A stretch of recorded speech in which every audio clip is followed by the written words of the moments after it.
దొంగోడొచ్చాడు. ఓరి దొంగోడా, ఆ బంగారాజు గారిని దోషిగా ప్రూవ్ చేసి వీడు దొరికిపోతాడేమో. ఈ సర్పంచ్ నాగలక్ష్మి ఏంటో చూపిస్తా. బంగారాజు, ఏమైందే బంగారం, అంత ముద్దుగా పిలిచావు? అటు చూడు.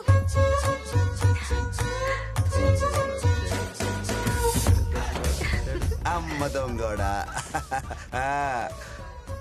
ముద్దు వస్తున్నాడు ఈ డాషాలు చూస్తుంటే. వాళ్ళు వచ్చేస్తున్నారు. నా మనవడు దొరికిపోతే పరువు పోతుంది బంగారం. దొరకడే. దొరికేస్తాడేమో. దొరకడే. దొంగోడొచ్చాడు. మా నాన్న దొరికేస్తాడేమో బంగారం. దొరకడే పుట్టికి. అయ్యో మా నాన్న. బంగారాజు ఇప్పుడు ఏం చేద్దాం? సరే.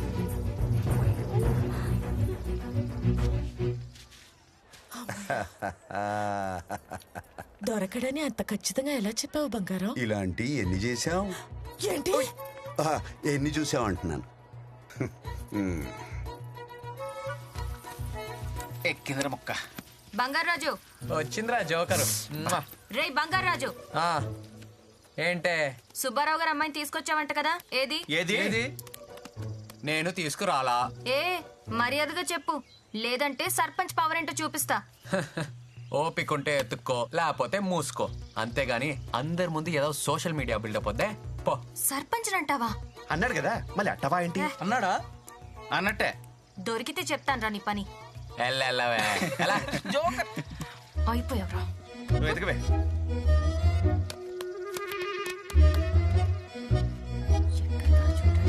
మిడిల్. ఏంట్రా? కొబ్బరి సెట్ ఎక్కిందేమో చూసుకో. పోరా. దొరకదు.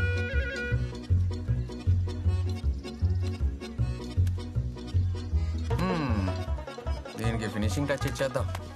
ఏ నాగలక్ష్మి దొరకలేదా? అరే మన సర్పంచ్ నాగలక్ష్మికి ఒక జిందాబాద్ కొట్టండి రా. అష్టలక్ష్మిల పక్కన వెలిసిన 9వ లక్ష్మి ట్రంప్ లక్ష్మి నాగలక్ష్మి.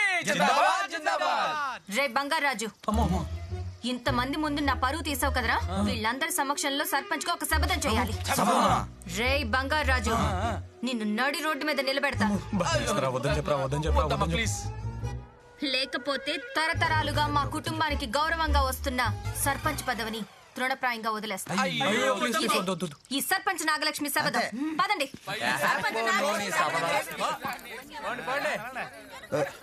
సత్యమా, వీళ్ళిద్దరికి ఎలాగైనా పెళ్లి చేసేయాలి బంగారం. ఏమే మొగుడు పెళ్ళాల మ్యాచింగ్ అంటే ఎలా ఉండాలి? పందిరి మంచం పాల గ్లాస్ లాగా ఉండాలి. వాళ్ళిద్దరికి పొసగదే. నా మాట నువ్వెన్నైనా చెప్పు, వాళ్ళిద్దరిది శివపార్వతుల జాతకం. పెళ్ళైతే 100 ఏళ్లు హ్యాపీగా ఉంటారని పంతులు గారు చెప్పారు. చిన్నప్పుడే వాళ్ళ పెళ్లి గురించి రమేష్ తో మాట్లాడాను. అదే కనుక నేను బ్రతికి ఉంటే వాడి దగ్గరకి వెళ్ళి కూర్చుని, ఒరే రమేష్,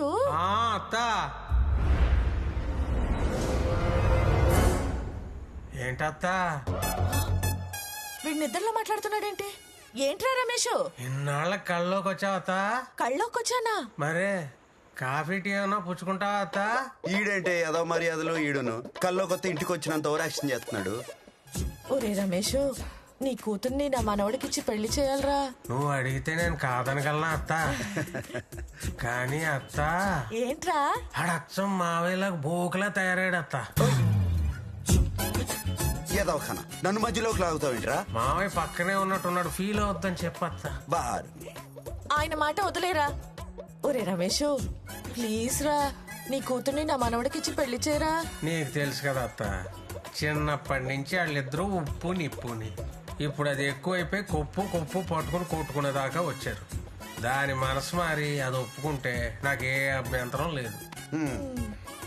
అయినా టైం చూసుకొని దానికి ఖచ్చితంగా చెప్తానులే అత్త. పడుకుంటానత్త, పొద్దుటే పొలం వెళ్ళాలి. అలాగేరా. రమేష్, ఏంట్రా కలవరస్తున్నా? సత్యమత్త కల్లోకి వచ్చింది. సత్యమ్మ కల్లోకి వచ్చిందా? ఏముంది? బంగారాజుకి నాగలక్ష్మికి పెళ్లి చేయమంది. చాలే ఈ ఏదవ పేడ కళ్ళు నువ్వును. మంచిగా పడక దాని మనసు మారితే పెళ్లి చేస్తానన్నాడుగా నువ్వు వెంటనే భూమి మీదకి వెళ్ళి దాని మనసు మార్చి మానవుడితో దాన్ని పెళ్లి చెయ్యి. ఇదేమి పాలకోళ్ళు నరసాపురం కాదే, ఎప్పుడు పడితే అప్పుడు వెళ్ళి రావడానికి. నువ్వు వెళ్ళకపోతే నేను చచ్చినంత ఒట్టు. చచ్చినట్ట ఎప్పుడో పోయిందిగా. ఏళకోళం కన్నానే పుట్టికి. ఇంద్రుడు ఎప్పుడు పడితే అప్పుడు కనపడ్డు. పౌర్ణమి రోజు వస్తాడు. వచ్చినప్పుడు అడుగుదాంలే. దా ఒబ్బో దా.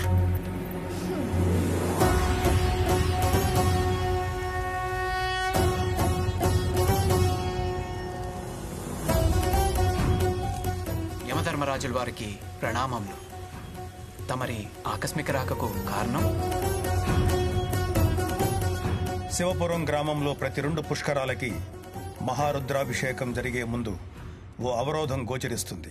దానిని అధిగమించడానికి శివానుగ్రహం పొందిన ఓ ఆత్మను కిందికి పంపించడం అవశ్యంగా మారింది. దైవ కార్యం నిమిత్తం బంగారాజు ఆత్మని భూమి మీదకి పంపించాల్సిన సమయం. ఆత్మని భూమి మీదకి పంపించటం ఏ ధర్మం? శివాజ్ఞ. శివాజ్ఞ. తప్పక పాటిద్దాం. బంగారం, ఇంద్రుడిని ఎలాగైనా ఒప్పించాలి. అయ్యి యముడు గారు ఏంటి ఇలా వచ్చారు? చూసి చాలా కాలం అయింది. నరకంలో మన బేబీస్ ఎలా ఉన్నారు? ఏంటి ఏదో ఫ్రెండ్స్ తో మాట్లాడినట్టు మాట్లాడుతున్నాం? స్వామి, దయచేసి ఆయన్ని భూమి మీదకి పంపించండి. నేను చెప్తానే ఉన్నానండి, పొద్దస్తమానం పొలం వెళ్ళినట్టు వెళ్ళొస్తానంటే కుదరదని. ఎందుకు వెళ్ళటం? నా మానవుడి జీవితం చక్కదిద్దటానికి దయచేసి పంపించండి. ఇది పాలకోలు నర్సాపురం కాదంటే ఎందే. నీ మాయ మాటలు నాకేం కొత్త కాదు బంగారాజు. ఆవిడ చెప్పిన మాట విని కిందకెళ్ళి నీ మనవడి జీవితం చక్కదిద్దిరా. ఇంకోసారి ఆలోచించుకోండి మరి. అన్నీ ఆలోచించుకునే చెప్తున్నాం. వెళ్ళి మీ మనవడి జీవితం చక్కదిద్దిరా. నీ మనవడి కళ్యాణమే లోక కళ్యాణం. సరే స్వామి, పద. నువ్వు ఎవరినైనా ఒప్పించేస్తావు పుట్టి. ఇక వెళ్ళు బంగారం, వెళ్ళి వాళ్ళిద్దరిని కలిపిరా. వెళ్తానులే. ఏంటి ఏంటేంటి వెళ్తే మళ్ళీ ఎప్పుడు వస్తానా ఏంటో. వెళ్ళే ముందు పాలి.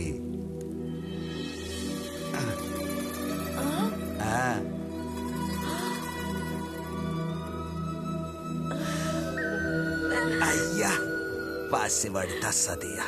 నువ్వు సిగ్గుపడుతున్నవుతే నాకెలా ఉంటుందో తెలుసా? ఎలా ఉంటుంది? నెమలేకతో కితకితలెట్టినట్టుంటుంది. కరెంటు జుయ్య లాగేద్దే.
నీకు లెక్కలు చెప్తామంటే టైమే దొరకట్లేదు. రే బంగారాజు, నానమ్మ పోయిన దగ్గర నుంచి నిన్ను నీ ఆస్తిని కంటికి రెప్పలా కాపాడుకుంటున్నావురా. కష్టాలు మేం పడుతున్నాం, లెక్కలు నీకు చెప్తున్నాం. చెప్పడం చెప్పాలి, అది మా బాధ్యత. ఈ లెక్కలన్నీ నాకెందుకు బాబాయ్, మీరే చూసుకోండి. రే రే రే అంత మాట అనుకున్నా. ప్రాణం పోయినా పర్లేదు కానీ లెక్కలో తేడా రాకూడదని మీ తాత చెప్పాడు. ఎవడు చెప్పాడు? ఈడికి. నాకా? నీకెలేవా, నువ్వు ఇప్పుడు ఎక్కువ వినకపోతే నా మీద ఒట్టే తప్పదు. సరే పదండి చూద్దాం. పద పద. అమ్మా, కొబ్బరి తోట మనకి 50 ఎకరా ఉంది. ఎకరాకి 2000 బోండా. ఎకరానికి 6000 కదా. మొత్తం 1,00,000 బోండం. సో బోండానికి 2 రూపాయలు అంటే 2 లక్షలు. ఇదిగో 2 లక్షలు. ఇందులో పురుగుల మందు కోసం 1,00,000. లక్ష అంటే పెద్ద పురుగులే. మొదలెట్టు. రొయ్యల చెరువు 50 ఎకరం. 100 కౌంట్ కి చాలా ట్రై చేశారు కానీ అబ్బే కష్టం. అప్పటికే 12 కౌంట్ల వరకు వెయిట్ చేశాను. రేట్ పడిపోయి. అయ్యో, కేజీ 20 రూపాయలు. 20 రూపాయల? ఓ రకంగా మంచి రేటే. దొంగ పడవ. ఇదిగో ఇది మొత్తము, ఇది ఖర్చు. ఇకపోతే చెరుకు మనకు 100 ఎకరం ఉంది. చెరుకు ఆడి బెల్లం అమ్మితే కిలో 5 రూపాయలు. అయిదా? లాస్ట్ ఇయర్ కంటే బాగా పెంచావు, పెరిగింది. మరి నువ్వు మొదలెట్టు. ఏం యాక్టింగ్ రా. పెద్ద తిరగాసుందిరా మీ ఇద్దరిలో. చేపలు 50 ఎకరం, బొచ్చలు 50 రూపాయలు, బొమ్మిడాయలు 20 రూపాయలు. 20 రూపాయల ఒక్కటి ఇంతుంది మరి. మా వాడిని మాయ చేసేస్తున్నారుగా. మొత్తం కలిపితే 2 లక్షలు ఇది ఖర్చు. తాతయ్య మామిడి పండు తినొచ్చా? పిచ్చా నీకేమైనా? ఏదైనా బంగారం పర్మిషన్ ఇచ్చిన తర్వాత ఇటు ఇటు ఇటు ఇటు కావాలంటే పోయి ఆకులు తిని పుట్టుకోండి. పో తాతయ్య, నువ్వు ఎప్పుడు ఇంతే. సో ఈ సంవత్సరం లెక్క సరిపోయింది. సరే ఇదిగో 50,000 నీ ఖర్చులో ఉంచుకో, మిగతా అమౌంట్ ఫిక్స్డ్ డిపాజిట్ చేస్తా. సరే. ఈ పండ్లు మామిడి పండ్లు తింటావా? వద్దులే, నీకు వేడి చేస్తుంది, ఫ్రిడ్జ్ లో పెడతా. సరే కానీ అమ్మా, ఈ బరువు బాధ్యతలతోటి మన బరువు విరిగిపోతుంది. ఎక్కడికి రా?